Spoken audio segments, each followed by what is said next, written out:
Hallo, hier ist wieder Ingo. Ich bin Ofenbaumeister von Haag und will euch heute zeigen, wie man eine EcoPlus Radiante richtig anheizt.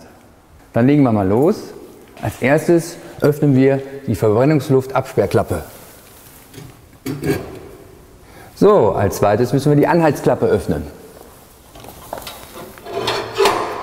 Der dritte Schritt ist die Primärluftöffnung und die Sekundärluftöffnung aufzusetzen. Das macht man am besten mit der kalten Hand, die immer dabei geliefert wird.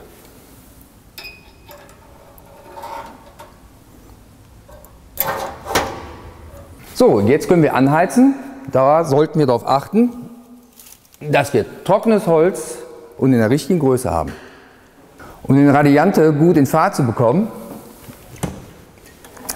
legen wir 2 bis 3 Scheite Holz auf.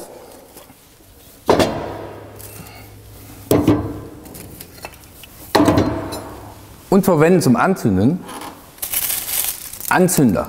Bitte kein Papier.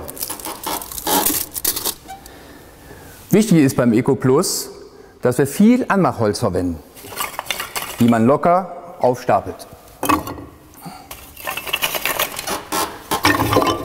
Dabei bekommt man dann richtig Temperatur beim Anheizen.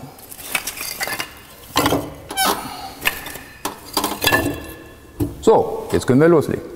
So, dann Feuer frei.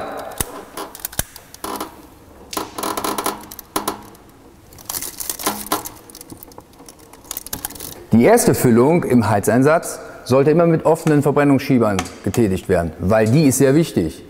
Diese Füllung muss die Betriebstemperatur des EcoPlus bringen. Deswegen kann ich jetzt erstmal einen Kaffee trinken, weil das dauert so circa 30 Minuten. Bis gleich. So, jetzt trinken wir einen Kaffee. So, da bin ich wieder. Prima, der Abbrand ist gut erfolgt. Man sieht das gut an der Schamotte zu erkennen. Sie ist hell, sie ist weiß. Jetzt können wir 2 Scheite Holz nachlegen. So, zum Nachlegen nehmen wir hier einen Handschuh, weil das ist richtig heiß. Langsam öffnen und jetzt die Scheite quer zum Feuerraum legen.